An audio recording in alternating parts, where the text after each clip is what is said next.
Negative sentence. এই voice change of negative সেন্টেন্সের ক্ষেত্রে আমরা ভয়েস চেঞ্জ করতে গিয়ে বেশ কতগুলো রুলস শিখেছিলাম। ওই রুলস গুলোকে প্রথমত আগে দেখতে হবে। কি কি? প্রথমে তোমাকে বলেছিলাম ভিটু যদি থাকে তাহলে তোমাকে উত্তর লেখার সময় ওয়াজ বা ওয়্যার অক্সিলারি ভার্ব আনতে হবে, মানে একটা অক্সিলারি ভার্ব লাগবে, হয় বি ভার্ব না অক্সিলারি ভার্ব লাগবে। যদি বাক্যের মধ্যে হ্যাভ বা হ্যাজ থাকে, আমি বলে দিয়েছিলাম যে তোমাকে হ্যাভ বা হ্যাজ থাকলে তোমাকে এই গ্রুপ থেকে তোমাকে একটা দিতে হবে, প্লাস কি নিতে হবে, বিন নিতে হবে। অর্থাৎ হ্যাভ বা হ্যাজের মধ্যে যে কোনো একটা থাকবে, প্লাস কি নিতে হবে, বিন নিতে হবে। এরপরে যদি হ্যাভ থাকতো তাহলে একই জিনিস, হ্যাভই নিতে হতো, প্লাস কি নিতে হতো, বিন নিতে হতো। এবারে তুমি জানো যে can, could, will, would, shall, should থাকলে ক্যান নিতে হবে, তারপর একটা বি নিতে হবে।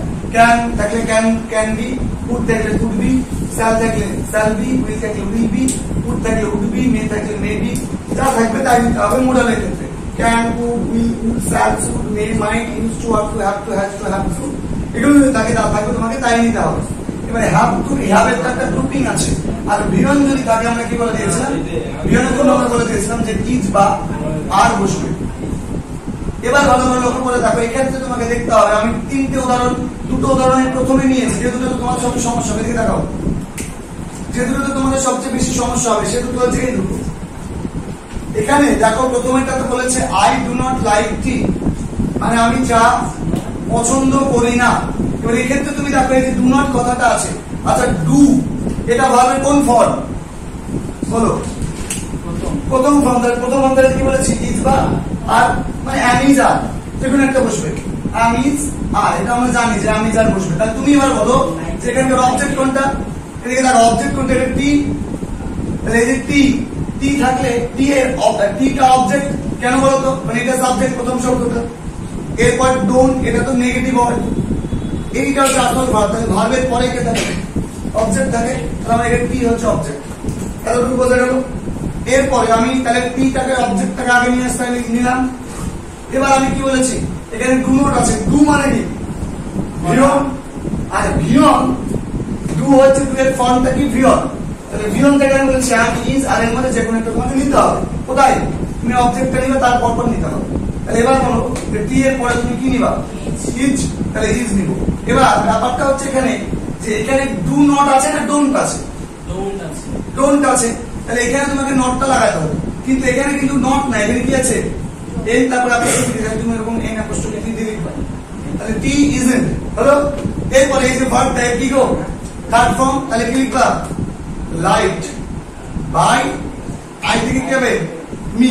তাহলে গঠনটা শুধু মনে রাখবা, তোমাকে যে একটা অক্সিলিয়ারি ভার্ব প্লাস তোমাকে কি দিতে হবে? বি প্লাস ভার্বের থার্ড ফর্ম, মানে অক্সিলিয়ারি প্লাস থার্ড ফর্ম, বা তোমাকে be verb plus third form তোমাকে বাক্যের মধ্যে করতে হবে। আর এটা কি? সাবজেক্টের জায়গায় অবজেক্ট, অবজেক্টের জায়গায় কি থাকবে? সাবজেক্ট অবজেক্ট, এখানে অবজেক্ট সাবজেক্ট। এই হচ্ছে নিয়ম বলেছিলাম তোমাদেরকে, যে সাবজেক্ট থাকলে সাবজেক্টটা শেষে চলে যাবে, বাই আকারে গিয়ে বসবে, অবজেক্ট থেকে অবজেক্টটা বাক্যের শুরুতে চলে আসবে। আমরা যার রূপের পরিবর্তন যেভাবে ঘটে সেভাবে পরিবর্তন ঘটবে। এটা আমি ওইরকম করে বললাম। পরের দাগে এরকম করে করবো। দেখো পরেরটা প্রথমে আগে তুমি অবজেক্ট খুঁজো। এখানে কি বলতো, দে সাবজেক্ট, এই ডিড নট কথাটা থেকে বুঝতেছি এটা না বোধক করেছে বাক্যটাতে। না বোধক করার জন্য ওটাকে আমি বাদ দিয়ে রাখলাম। এবার এই অংশটা কি? ইনভাইটটা কি? ভার্ব। এবার যদি ইনভাইট যদি ভার্ব হয়, তো বলো এই ভার্বের পরের শব্দটা কি হয় বললাম? অবজেক্ট। এখানে হারটা কি? অবজেক্ট। এবার তুমি অবজেক্টটাকে সাবজেক্টে নিয়ে আসবা। তাহলে হার এর সাবজেক্ট কি হলো? কি থেকে হার হয়? সি থেকে হার হয়। তাহলে এখানে কি লিখবো? সি লিখবো। লিখলাম। এবার বলো যে এটা কি কোন ফর্ম? ডিডটা কোন form? Do did second form. তো সেকেন্ড ফর্মের জন্য কি বলেছি? ওয়াজ ভার্ব, এটা বি ভার্ব। তাহলে দেখো বি প্লাস ভার্বের থার্ড ফর্ম বলেছি। তাহলে এখানে বি ভার্ব, তাহলে কি বসবে? ওয়াজ না ওয়্যার বসবে? সি এর পাশে ওয়াজ। তাহলে এখানে কি লিখবো? ওয়াজ। তাহলে সি ওয়াজ। এবার যেখানে নট ছিল ওরকম নট রেখে দিব। নটটাতে হাত দিব না। তাহলে নটটা যেখানে ছিল সেখানে রেখে দিলাম। এখানে ইজিট করে ডোন্ট করেছে, তা কি করেছে? ইজিট করেছে। তুমি ইজ নটও করতে পারতা, কোনো ভুল হতো না। এখানে বলেছে ফর্মে রেখেছে, আমরা সেভাবেই রেখেছি। এরপরে ভার্বটা লিখতে হবে বলেছি। দেখো সাবজেক্টটাকে অবজেক্ট করে নিয়েছো, এবার তুমি বি ভার্ব বসিয়ে দিয়েছো, তারপরে কি ভার্বের ভিতরি বসাবো। তাহলে বি ভার্ব বসিয়ে দিয়েছি, নটটা বাক্যে ছিল তাই নটটা অতিরিক্ত রেখে দিয়েছি, নটটাকে চেঞ্জ করা যায় না। এইবার তোমাকে কি বসাতে হবে? ভার্বের কি? Third form. তুমি বলো ইনভাইটেড থার্ড ফর্ম কি? Invited. She was not invited. হলো এরপরে বাই, এই যে বাইটা আছে এই বাইটা বসাবো নিয়ম অনুযায়ী, বসালাম। এবার বলো সাবজেক্টে চলে যায় বলেছি, তোমরা জানো কিভাবে করতে হয় ভয়েস, তার জন্য আমি ওই ডিটেলস বলছি না, সাবজেক্ট অবজেক্ট এগুলো বলছি না, অত ডিটেলস বলছি না, কিন্তু নেগেটিভ কিভাবে করবে সেটা দেখাচ্ছে। এখানে পাঁচটা নিয়েছি, পাঁচটা বুঝে গেলে তুমি সব বুঝে দেবো। ইনভাইটেড বাই, তাহলে দিয়ে দিয়ে কি হবে? দেন, তাহলে এখানে কি লিখবো? বলতে পারলাম কোনো সমস্যা এই দুটো নিয়ে? এই দুটো আসল ছিল। এবার তুমি বলো যদি এখানে আয়ের পরে ডাজ না থাকতো তাহলে কি হতো? এটা যদি আই না দেখে তো হি আছে, এবার এটা ডোন্ট না দেখে কি আছে? ডাজ আছে। তাহলে এবার কি হতো বলো? একই হতো। কেন? কারণ ডু এর ফার্স্ট ফর্ম এবং ফার্স্ট ফর্ম কি দুটো আছে, একটা ডু একটা কি ডাজ। দুটো হয় কার জন্য? আই ইউ উই দে এদের জন্য, আর থার্ড পারসন হলে হি সি ইট যে কোনো একজনের নাম হলে সেটা কি ডাজ হবে। ডাজটা এক নম্বর ফর্মে আছে। তোমাদের আমি এরকম এক নম্বর দু নম্বর ফর্ম দিয়ে এবং গ্রুপিং দিয়ে বুঝিয়েছিলাম ভয়েস টেন্সটা। গ্রুপিং দিয়ে বুঝবো, টেন্স দিয়ে বুঝতে গেলে জটিল হবে। এটা অমুক টেন্স এটা অমুক টেন্স এরকম পর্যায়ে পড়ে যাবে। নেক্সট যাবো পরেরটাতে। এটা দেখো, এটা আই, এটা সাবজেক্ট, এটা নিয়ে কোনো সমস্যা নাই। এবার দেখো হ্যাভ নট আছে, তাহলে নট যুক্ত নট অংশ পর্যন্ত আমি হিসাবের মধ্যে ধরবো না আপাতত, কারণ আমার এখানে অবজেক্ট খুঁজে বের করার প্রশ্ন। তাহলে এবার দেখো এইটা কি গো? হার্ড, এটা ভার্ব। তাহলে ভার্বের পরের অংশটা কি আছে? ডান ইউজ, তাহলে এটা কি হবে? অবজেক্ট। তোমার অবজেক্টটা আগে নিয়ে আসতে নিয়ে শুন, দা নিউজ কি লিখবো? The news. হ্যালো, এর পরের প্রশ্নটা হলো তুমি অবজেক্ট নিয়ে নিয়েছো, তোমার কি করতে হবে? বি প্লাস ভার্বের থার্ড ফর্ম নিতে হবে। তাহলে কি করতে হবে? অক্সিলারি প্লাস কি ভার্বের থার্ড ফর্ম নিতে হবে। তাহলে এই যে তুমি অক্সিলারি প্লাস ভার্বের থার্ড ফর্ম নিচ্ছ, এবার তুমি আমাকে বলো যে এখানে অক্সিলারি ভার্ব আগে থেকে আছে কিনা? আছে। কারণ হ্যাভটা কি একটা অক্সিলারি ভার্ব। এই অক্সিলারি ভার্ব যদি আগে থেকে বাক্যে থাকে তুমি যে কোনো একটা অক্সিলারি নিতে হয়। এইটা দেখো was be verb, is be verb. এখানে হ্যাভটা হচ্ছে আগে থেকে আছে বাক্যে, তাহলে এই হ্যাভটা আগে থেকে বাক্যে অক্সিলারি ভার্ব রূপে আছে। যে যখন বাক্যে আগে থেকে অক্সিলারি ভার্ব রূপে থাকবে তখন তোমাকে বি তোমাকে আনতে হবে। বুঝতে পারলাম? এবার আমি যখন বোঝাই তখন তখন বলেছিলাম যে কেন বিল লিখতে হয়। আমার এখন বলে দিচ্ছি, দেখো এই বাক্যের মধ্যে আগে থেকে হ্যাভ ছিল, তুমি কি বাক্যে ইচ্ছা করে হ্যাভটাকে নিয়ে তুলতে পারতা? পারবো না। তাহলে আমাকে হ্যাভের গ্রুপে কটা আছে? হ্যাভ আর হ্যাজ দুটো আছে।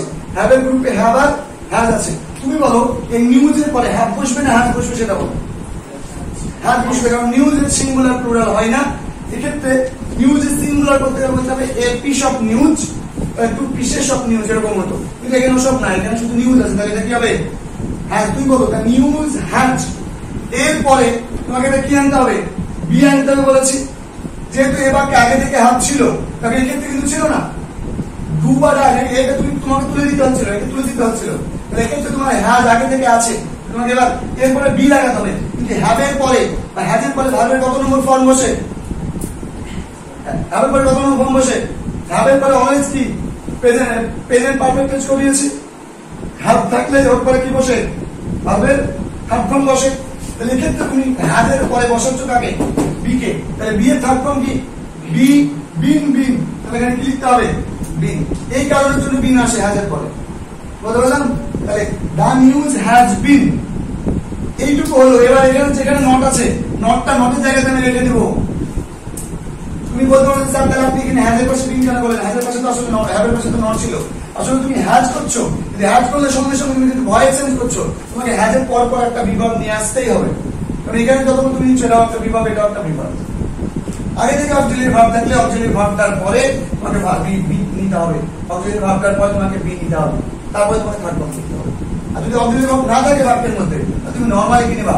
একটা বিভাগ নিবা। বিভাগের মধ্যে আম, ইজ আর ওয়াজ ওয়্যার, এই যে কটা বিভাগ আছে কোনে নিতে হচ্ছে। যদি আগে থেকে অক্সিলারি থাকতো তাহলে বি বিন বিন এই তিনটা অক্সিলারির মধ্যে যে কোনো একটা নিতে হবে। তার জন্য আমি এখানে বিনটা নিচ্ছি। বুঝতে পারলাম? এবার বলো তাহলে বাই হবে। The news has been has.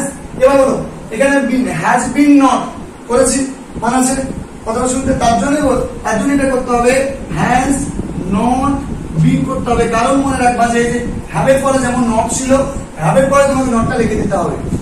হ্যাজের পরে তোমার নটটা কি করতে হবে, রেখে দিতে হবে। তারপরে তুমি ভার্বে তার বাদা বি ভার্বটা বসাবা, বি এর থার্ড ফর্মটা লিখতে হবে। Okay, the news has not been seen, been. Hello, এবার কি লিখবা, এই হার্ডটাই থার্ড ফর্ম আছে, H E A R D, hard. কি করে বুঝলাম, মানে এখানে যে বাক্যে হ্যাভ আছে সেটা থার্ড ফর্মে আছে, তাহলে বিন হার্ড বাই, আই থেকে কি হবে, মি। তারপরে এইটুকু নিয়ে সমস্যা আছে, এবার কোনো সমস্যা থাকলে বলে বলো আছে।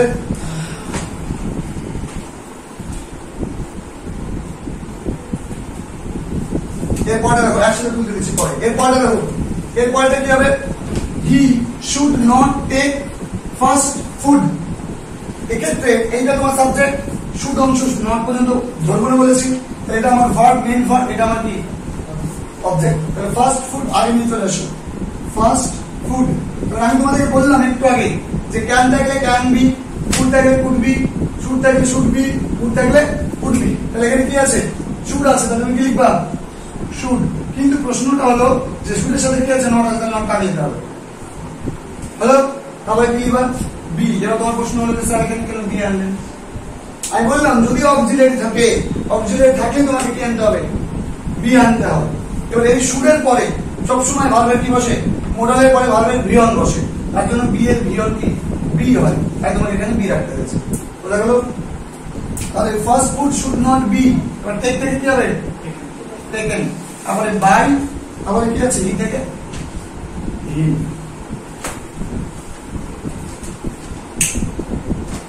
এটা বোঝা গেল। পাঁচটা বুঝতে পারবে, তুমি সব বুঝতে পারবা। কারণ আমি এখানে বি দিয়ে নিয়ে নিয়েছি, এখানে যদি ক্যান থাকতো, উড থাকতে হতো, উইল, উড, মে, মাইন্ড যা ইচ্ছে থাকতে হতো। আর হ্যাড একটা দেখালাম, এখানে এই ডোন্ট দিয়ে, ডাজেন্ট দিয়ে, ডিডন্ট দিয়ে দেখালাম। আর এখানে হাফ দিয়ে দেখিয়ে দিয়েছি। আমাদের বাকি আছে হচ্ছে আইএনজির অংশ। তাহলে এখানে পাঁচটা রুলস আমি পড়িয়েছি, আমি জানি পাঁচটা রুলস পড়েছি, পাঁচটা রুলস থেকে পাঁচটা দিয়েছি আমাদেরকে। তাহলে এবার দেখো, তাহলে এইটুকু তোমার সাবজেক্ট, এই নট পর্যন্ত অংশটুকু ভার্ব, তারপরে আইএনজি অংশটুকু ভার্ব, এরপরে এইটুকু কি তাহলে অবজেক্ট। কেন বুঝলাম, কারণ মাই থাকলে মাই, ইয়োর, হার, হিজ এগুলো থাকলে পরের শব্দটা পর্যন্ত নিতে হয়, এইটুকু আমার কি অবজেক্ট। তাহলে এবার অবজেক্টটা নিয়ে আসো, মাই ওয়াটার। ওয়াটার একটা না দুটো, দেখো আর আছে, আর থাকলে কি বলেছি, আর থাকলে আমি যা, অ্যাম, ইজ, আর, এর একটা গ্রুপিং। আমি যা থাকলে কি হয়, আমি যার মধ্যেই নিতে হয় যে কোনো একটা। যদি ওয়াজ থাকতো, ওয়াজ ওয়ারের মধ্যে যে কোনো একটা নিতে হতো। হলো ওটা গ্রুপ। আমি যা একটা প্রেজেন্টের গ্রুপ, ওয়াজ একটা পাস্টের গ্রুপ। হলো, আর ফিউচার গ্রুপ, ফিউচার গ্রুপ হচ্ছে শ্যাল বি, উইল বি হচ্ছে ফিউচারের গ্রুপ, ওটা ভয়েস চেঞ্জ হয় না। তাহলে মাই ওয়াটার। হ্যালো, এরপরে তুমি যে আর আছে, তাহলে ওয়াটারের পরে কি বসবে, ইজ বসবে না নট বসবে, ইজ বসবে, তাহলে ইজ। My water is. এবার নট আছে, নট বসে যাবে। এবার তোমার প্রশ্নটা হলো যে এখানে আর আছে, অ্যামিজারের পর তুমি কি জানো, ভার্বের সবসময় কি হয়, আইএনজি হয়। অ্যামিজার পর আইএনজি হয়, তোমার এখানে আগে থেকে আরটা হচ্ছে অক্সিলারি ভার্ব, তোমাকে এখানে একটা অক্সিলারি নিয়ে আসতে হবে। ওই অক্সিলারি কি হবে, বি হবে, কিন্তু বি এর সঙ্গে আইএনজি যুক্ত করতে হবে। কেন যুক্ত করতে হবে, কারণটা হচ্ছে যে তোমার অ্যামিজারের পরে কোন ভার্ব আনতে গেলে তোমাকে অবশ্যই কি আনতে হবে, ভার্বের সঙ্গে আইএনজি অংশ আনতে হবে, তাছাড়া কিন্তু হবে না। হলো, কিন্তু তুমি যদি এখানে ভাবতে যে আমি এখানে আইএনজি অন্য, আইএনজি ছাড়া অন্য কিছু আমার দেওয়া যাবে না। কারণ হচ্ছে যে আমি যখন প্যাসিভ করব তখনই একমাত্র আর ইজের পরে ভার্বের থার্ড ফর্ম, ওয়াজের পরে ভার্বের থার্ড ফর্ম। তাহলে এখানে তো থার্ড ফর্ম বসবে না, তাহলে আমি এখানে একটা আইএনজি অংশ বসাতে হবে, কারণ আমি এখানে আগে থেকে অক্সিলারি ভার্ব ছিল, ভয়েস চেঞ্জ করছি, তাই অক্সিলারি ভার্ব আনতে হবে। তাহলে এই ইজটা আরেকটা ইজ হয়ে গেল, বিং লিখে ফেললাম। এবার কি ফলোইং আছে, তাহলে ওটা থার্ড ফর্ম কি ফলোড। তারপরে বাই কি হবে, দেন। বোঝা গিয়েছে। এবারে পাঁচটা মধ্যে যদি কোনো সমস্যা তাহলে বল।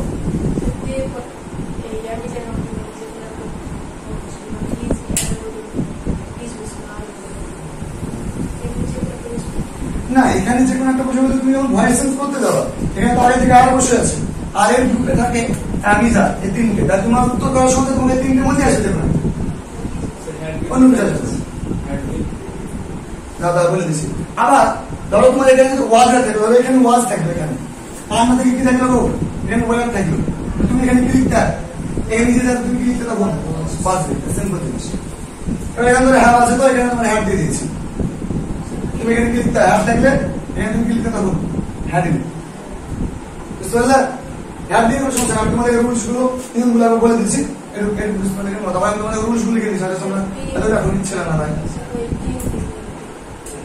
এখানে বিং কেন লিখলাম তাই বিংটা হচ্ছে দেখো আমি যারা আসলে বাক্যে যদি am is are was were এই পাঁচটা চলে আসে হ্যালো তারপরে তোমাকে আইনজি আনতেই হবে এবার আমি তোমাকে এক্ষুনি বললাম যে তুমি যখন ভয়েস চেঞ্জ করবা আগে থেকে আমি যারটা হচ্ছে অক্সিলারি ভার্ব আগে থেকে এটা তাহলে এটা আগে থেকে আছে বাক্যের মধ্যে আগে থেকে অক্সিলারি ভার্ব আছে বলে তোমাকে আরেকটা নতুন তোমাকে বলেছি যদি অক্সিলারি থাকে তাহলে অক্সিলারি প্লাস কি আনতে হবে বি আনতে হবে যদি আমি যার পরে কি বসে বললাম ভার্বের আইএনজি আমি যার পরে ভার্বের আইএনজি বসবে ভার্ব প্লাস আইএনজি এক্ষেত্রে আমি যার পর তুমি কি বসাচ্ছ বি বসাচ্ছ তাহলে বি এর কি করতে হবে আইএনজি তার জন্য এখানে আইএনজি বসাচ্ছ বুঝতে পারলে আর কারো কোনো সমস্যা আছে বলো আর কারো সমস্যা সমস্যা